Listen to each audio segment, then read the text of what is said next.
नमस्कार साथियों, मैं विशाल शुक्ला एक बार फिर से आप सभी का स्वागत करता हूं एग्जाम सिलेक्शन 360 डिग्री पर। दोस्तों, जैसा कि कल हमने आपको बताया था कि एसएससी जीडी की नोटिफिकेशन आ गई है और सब लोगों ने अपना फॉर्म भरना चालू कर दिया होगा। 5 सितंबर की शाम से आप फॉर्म भर सकते थे। लेकिन दोस्तों, ये एक ऐसा फॉर्म है ना जिसमें जो बच्चे फॉर्म भर रहे हैं उनकी उम्र काफी कम होती है। क्यों? आपको पता है कि बच्चे इसमें एलिजिबिलिटी क्राइटेरिया क्या है? 10th पास आउट होना चाहिए।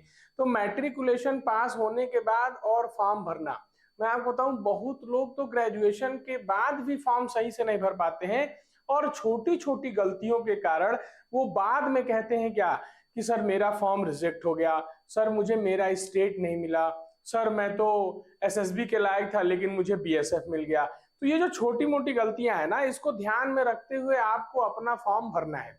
दूसरी बात देखिए, जो सबसे बड़ी समस्या आती है ना, ग्रामीण क्षेत्रों के मैक्सिमम लोग इस फॉर्म को अप्लाई करते हैं और इस ग्रामीण क्षेत्र में क्या होता है, आपने देखा होगा सबके घर में तो लैपटॉप और सिस्टम रहता नहीं है।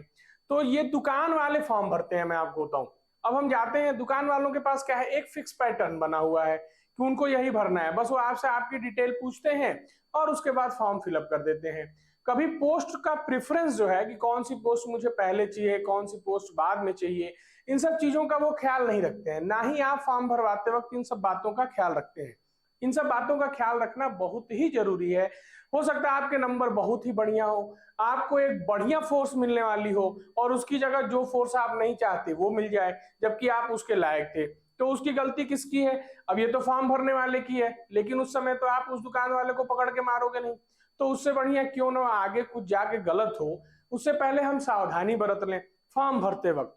चाहे आप खुद से फॉर्म भर रहे हो, चाहे आप किसी दुकानदार से फॉर्म भरवा रहे हो, फॉर्म भरते वक्त जो भी बातें मैं आपको अब बताने जा रहा हूं, इन बातों का भरपूर ध्यान रखना है आपको। देखिए, सबसे पहले अगर आप नए हैं, मतलब अगर आप पहली बार फॉर्म भरने जा रहे हैं, तो सबसे पहले आपको एसएससी की साइट पे जाना होगा, ssc.gov.in पे। ठीक है? और उस पे आपको अपना ओटीआर करना होगा। ओटीआर का मतलब समझते हैं आप? One time registration. जो भी डिटेल आपकी एसएससी के पास नहीं है, जैसे कि आपका नाम, पिताजी का नाम, आपका रेजिडेंस, आपकी क्वालिफिकेशन, 10th पास आउट है तो कितने परसेंट से पास आउट है, आपका डोमिसाइल सर्टिफिकेट क्या है।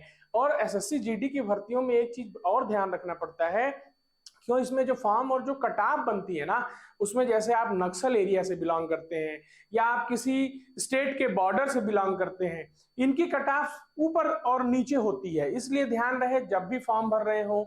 अगर सबसे बड़ी दिक्कत तो ये भी आएगी ना कि सर मैं यूपी से हूं तो क्या मैं यूपी के बॉर्डर एरिया से हूं कि नहीं, सर मैं राजस्थान से हूं तो मैं बॉर्डर एरिया से हूं कि नहीं। तो इसका भी जो डिटेल है ना, वो एसएससी ने अपनी नोटिफिकेशन में दिया हुआ है कि कब आपका डोमिसाइल नक्सल होगा, कब आपका डोमिसाइल किसी स्टेट का बॉर्डर होगा और कब आपका डोमिसाइल एक जनरल कैटेगरी का होगा। इस बात को भी आपको पहले नोटिफिकेशन से पहले, नोटिफिकेशन में जाके फॉर्म भरने से पहले पढ़ लेना चाहिए और उसी हिसाब से आपको अपने डोमिसाइल के बारे में डालना चाहिए फॉर्म में। दूसरी बात एक और बता दें आपको, देखिए जैसे अगर आप यूपी से हैं और आप राजस्थान शिफ्ट हो गए, अगर आप यहां शिफ्ट हो गए और काफी दिनों से रह रहे हैं, मतलब अब आप यहां की डोमिसाइल लगा रहे हैं, बात समझिएगा।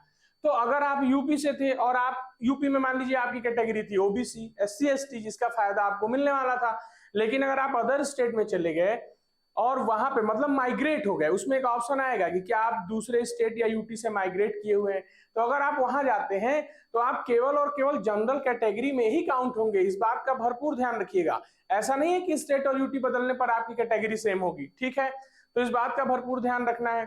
दूसरी बात, एक और गलती क्या होगी मैं आपको बताऊं, जब भी क्वालिफिकेशन हम फिलअप करते हैं, अगर आप ग्रेजुएशन अभी कर रहे हैं, परसू कर रहे हैं, तो उसमें आप कभी ग्रेजुएट ना डालिए। आप 10+2 पास आउट है, आप 10+2 डालिए। क्यों? आप देखो, वैकेंसी तो 10th पास आउट पे निकली है ना, तो मेनली तो उनका मकसद 10th पास आउट, 10th की मार्कशीट देखना है।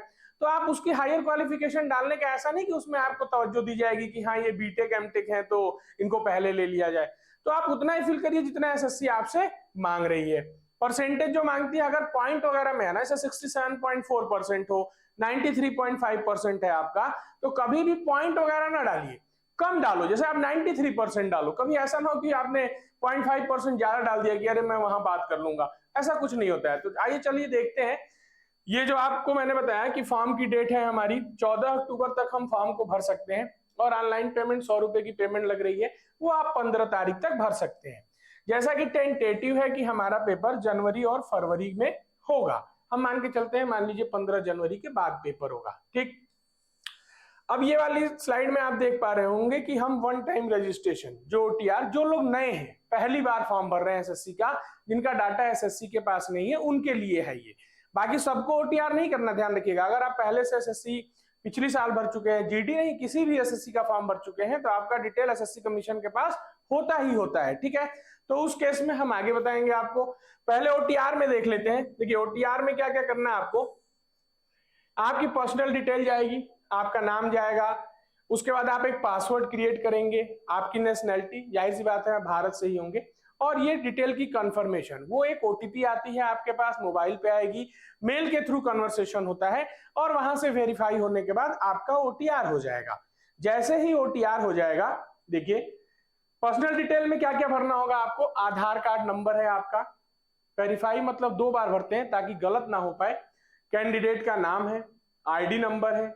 उसके बाद देखिए आईडी नंबर का मतलब क्या होता है, जैसे पैन कार्ड हो गया, डीएल हो गया, ड्राइविंग लाइसेंस हो गया, ये सब चीजें आप यहाँ भर सकते हैं।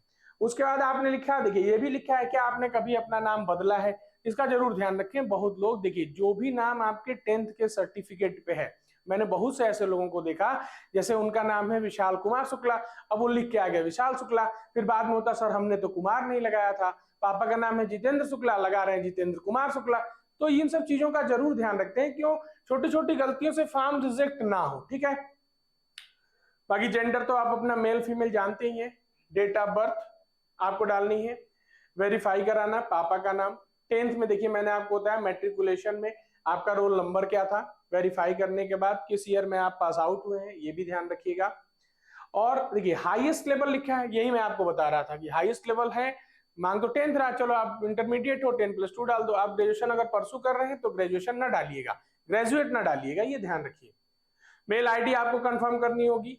उसके बाद देखिए रजिस्ट्रेशन का जो डिटेल होगा, ये वन टाइम रजिस्ट्रेशन आपका एक नंबर आ जाएगा, इस नंबर को हमेशा नोट करके रखिए। अदरवाइज ये आपके मोबाइल मेल पे तो रहता ही है, बाकी आप इसको नोट डाउन करके रखिए, क्योंकि भविष्य में इसी की जरूरत पड़ेगी। अब हम थोड़ा सा आगे बढ़ते हैं। देखिए जब एक बार ओटीआर हो गया, आपका लॉगिन आईडी पासवर्ड बन गया, तो आप दूसरी बार लॉगिन करेंगे, क्यों, अब आपकी डिटेल एसएससी के पास पहुंच चुकी है। तो आप दूसरी बार जब लॉगिन करेंगे, तो लॉगिन करने के बाद अब आप जाएंगे अपने फॉर्म पे। देखिए ये रजिस्ट्रेशन नंबर आप डालेंगे, ये पासवर्ड डालेंगे। तो ठीक वैसे ही रजिस्ट्रेशन नंबर पासवर्ड डालने के बाद आपका क्या होगा, जो आपकी डिटेल है ना, वो मतलब आपकी प्रोफाइल खुल जाएगी। जो आपका अकाउंट एसएससी में डिटेल के द्वारा पहले ही खोला जा चुका था, अब वो पन्ना खुल के आएगा। उसमें काफी चीजें पहले से फिलअप होती हैं, उसके बाद कुछ नई चीजें आपको भरना होता है। पासवर्ड आप चाहे चेंज कर सकते हैं, दोबारा नहीं चाहते हैं कोई दिक्कत नहीं है, ना चेंज करिए। यहां देखिए आगे बढ़ते हैं। देखिए नया पासवर्ड सेट हो गया आपका, नहीं चाहते हैं कोई दिक्कत नहीं। उसके बाद आप दोबारा लॉगिन कर लेंगे। लॉगिन करने के बाद देखिए यहाँ पे ये देखिए एडिशनल डिटेल जो आपकी भरनी है कि कैटेगरी कौन सी है, ओबीसी कैटेगरी है, आप एससी एसटी कैटेगरी है, ईडब्ल्यूएस है, इन सब सारी चीजों का, नेशनैलिटी, और जो भी कैटेगरी आप फिलअप कर रहे हैं उसका डिटेल आपके पास होना चाहिए। ध्यान रखिएगा वो सर्टिफिकेट होना चाहिए, ठीक है। क्या आप फिजिकली डिसेबल हैं, अगर हैं तो यस पे क्लिक करिएगा, नहीं है तो ना पे क्लिक करिएगा, ठीक है। देखिए ये एड्रेस आपको डालना है। अगर आपका कन्वेंस मतलब परमानेंट एड्रेस और मेलिंग एड्रेस दोनों सेम है तो दोनों में सेम पे क्लिक कर दीजिएगा, अगर अलग अलग है तो अलग अलग क्लिक करिएगा। स्टेट यूटी आपको डालना है, डिस्ट्रिक्ट जरूर ध्यान से डालना है, पिन कोड भी बहुत ध्यान से, क्यों डिस्ट्रिक्ट वाइज आप समझ रहे हैं ना, मैंने आपको बताया जो भी बॉर्डर वाले इलाके हैं और नॉर्मल इलाकों में वहां पे कट ऑफ में अंतर हो जाता है। ये देखिए जब रजिस्ट्रेशन हो गया, अब यहां आपसे डिक्लेरेशन साइन पे क्लिक करके आप इसको डिक्लेयर कर देंगे। चलिए आगे बढ़ते हैं। अब इसके बाद क्या है, देखिए कैंडिडेट की इंफॉर्मेशन, अगर आप ओटीआर कर चुके हैं तो इसमें काफी चीजें पहले से फिलअप होके आएंगी, जो नहीं आएंगी वो आपको दोबारा फिलअप करना होगा। जैसे अपना नाम, पापा का नाम, डेट ऑफ बर्थ, ये सब फिल होके आती है, ठीक है। जेंडर वगैरह फिल होके आएगी, नेशनैलिटी फिल होके आएगी।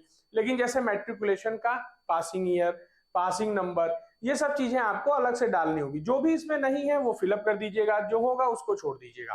फिर हम नेक्स्ट करेंगे तो आपके सामने ये वाला पन्ना खुल के चला आएगा, जो हाईएस्ट क्वालिफिकेशन थी जिसके बारे में अभी हम लोगों ने जिक्र किया था। ठीक, बाकी इसका जरूर ध्यान रखें किस बोर्ड से पास आउट हैं आप, सीबीएसई हैं, यूपी बोर्ड से हैं, राजस्थान बोर्ड से हैं, जिस भी बोर्ड से हैं उसका जरूर ध्यान रखना है। परसेंटेज में ध्यान रहे, बढ़ा चढ़ा के नहीं लिखना है, जो एग्जैक्ट है थोड़ा कम ही लिखिए, कोई दिक्कत नहीं है, बढ़ा के ना लिखिए। तो सीजीपीए पे हमेशा ध्यान रखिएगा जैसा कि मैंने आपको बताया। उसके बाद देखिए आपको क्या भरना होगा। देखिए अगर आप एक्स सर्विसमैन है तो आप यस पे क्लिक करिएगा, नहीं है तो नहीं पे। ज्वाइनिंग, अगर आप यस पे क्लिक करेंगे तो सारी डिटेल आपसे मांगी जाएगी कि कब आपने ज्वाइन किया था, कब आपने छोड़ा, रिटायर्ड है या कब किस कारण से छोड़ा, ये सारी चीजें यहाँ मांगी जाएंगी।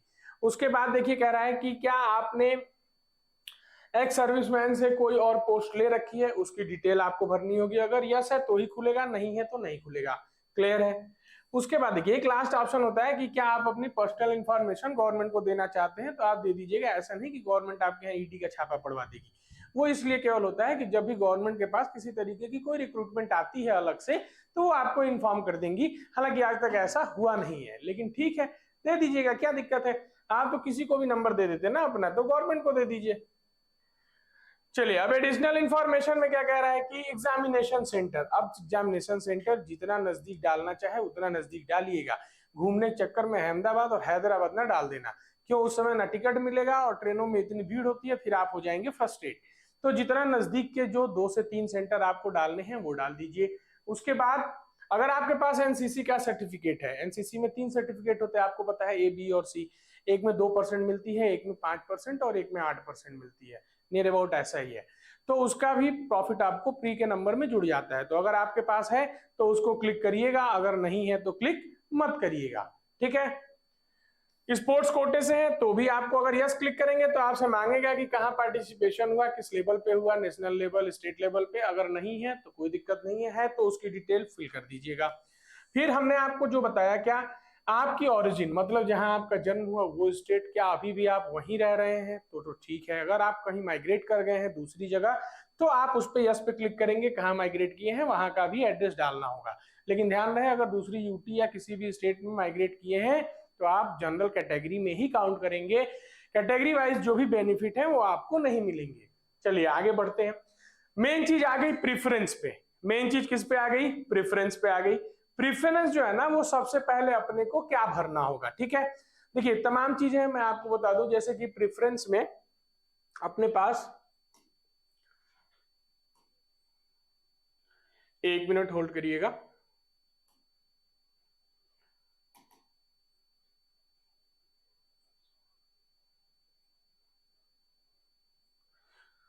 प्रेफरेंस में लगभग 7-8 पोस्ट होती हैं, जैसा कि आपको पता है, बीएसएफ, सीआईएसएफ, सीआरपीएफ, ये सारी पोस्ट होती हैं।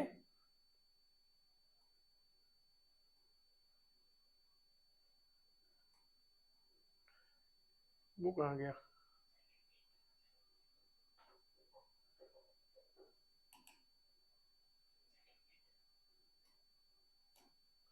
हाँ देखिए ये पोस्ट है। जैसे अब जो फॉर्म नोटिफिकेशन आया हुआ है ना उसमें तो ऐसे ही लिखा होगा BSF, CISF, A B C D E F G H.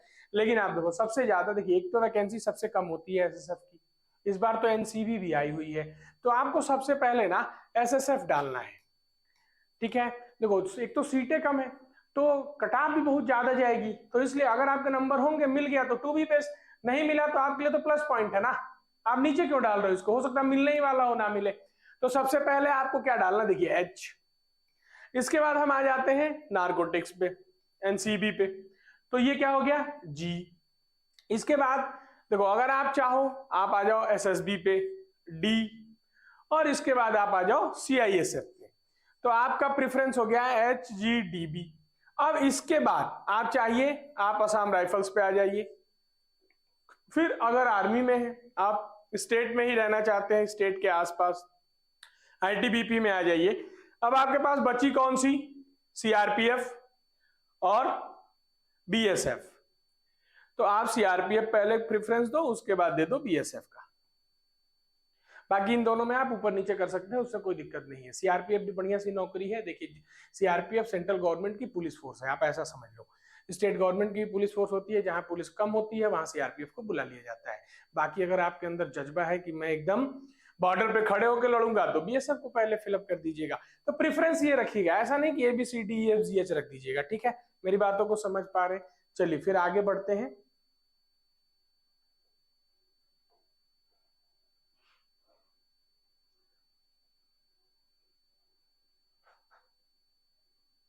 Preference का भरपूर ध्यान रखना है। अगर आप फॉर्म जाके वहां भरवा भी रहे हैं तो उससे भी आपको ये बोल के भरवाना है कि भैया मुझे पहले H भरो फिर B भरो, ऐसे भरो। ऐसा नहीं कि वो सबका ABCDEFGH भर देते हैं, ये ध्यान रहे। तो इस ऐसी गलती नहीं करनी है आपको। तो दोस्तों मैंने आपको बताया क्या कि पोस्ट प्रेफरेंस के बाद फॉर्म रिजेक्ट होने का जो सबसे बड़ा कारण होता है ना, वो होता है फोटो और सिग्नेचर को अपलोड करना। अपलोड इन द सेंस, देखिए आपको कोई पुरानी फोटो अपलोड नहीं करनी है। आजकल क्या है, फोटो लाइव कैप्चर होती है, आपको कभी फ्रंट कैमरे से नहीं लेना है, इस बात का ध्यान रखिएगा। रियर कैमरे से फोटो लेनी है। बैकग्राउंड आपका बिल्कुल प्लेन होना चाहिए, कलर में भी कुछ भी हो सकता है, लेकिन कोशिश करिएगा कि व्हाइट ही रहे। बाकी पीछे क्या है कि कुछ दिख ना रहा हो, कि अब एसी ना दिख रही हो, पीछे से कोई घर में से आपके देख ना रहा हो कि कौन सी फोटो खींची जा रही है। इन सब बातों का भरपूर ध्यान रखिएगा।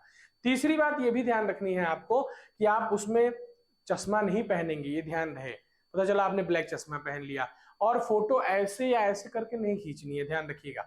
ये फेस फ्रंट दिखना चाहिए। वो इसीलिए कहते हैं क्या कि दोनों कान दिखने चाहिए, वो आपके कान नहीं देखेंगे।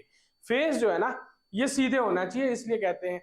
तो सामने देख के फोटो खींचिएगा। और टोपी ना लगाइएगा सर, मैं आपको बता दूं, हमारे एक सर है वो दिन रात टोपी लगाते हैं। आप टोपी ना लगाइएगा, इस बात का भरपूर ध्यान रखना है आपको। आप साफ देख रहे हैं ना, यहाँ लिखा है। और वो जो रेक्टेंगल बन रहा है ना फेस, उसी के बीचों बीच में आना चाहिए। ऐसा नहीं कि आधा इधर हो गया और आधा उधर हो गया। ठीक है, एक चीज और बताएं, जब आप सिग्नेचर अपलोड करते हैं, सिग्नेचर का ध्यान रहे, जो रेक्टेंगुलर बॉक्स है ना, जैसे मान लो आपकी ये रेक्टेंगुलर बॉक्स है, पेन कहाँ गई,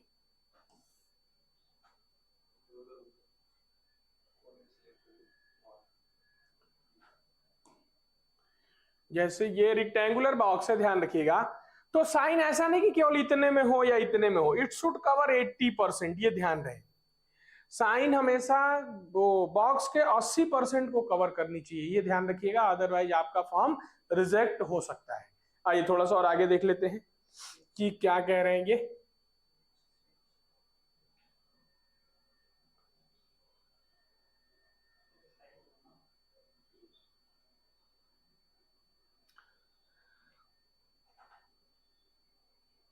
ये देखिए इमेज की साइज भी दे रखी है, साइज का भी ध्यान रखिएगा। डायमेंशन 6x2 ही होना चाहिए, 300 DPI होनी चाहिए आपकी। सिग्नेचर हॉरिजॉन्टल हो, वर्टिकल नहीं होनी चाहिए, ये भी ध्यान रखना आपको।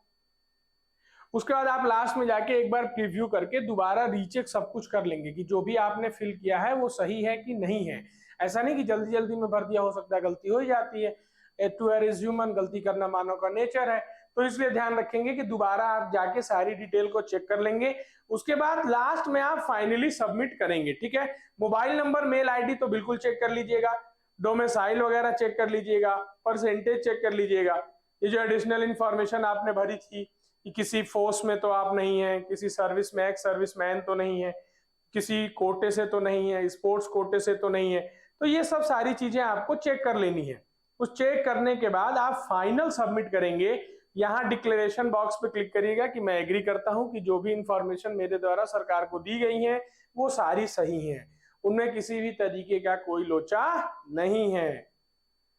ठीक, बाकी ये सब चीजें देखिए, मैंने जो आपको बताया कि एटलीस्ट 80% होना ही चाहिए, 80% होना चाहिए, इस बॉक्स में 80% में साइन आनी चाहिए। तो फॉर्म आपको बहुत ध्यान से भरना है। आप सभी लोगों को एक बार फिर से मेरी तरफ से हार्दिक हार्दिक शुभकामनाएं। आप फॉर्म भरिए, फॉर्म भरने के साथ ही एग्जाम सिलेक्शन 360 डिग्री चैनल को सब्सक्राइब करिए, और आप आज ही से मान लीजिए कि आपका सिलेक्शन बिल्कुल तय है, इसको कोई रोक नहीं सकता है। जय हिंद, जय भारत।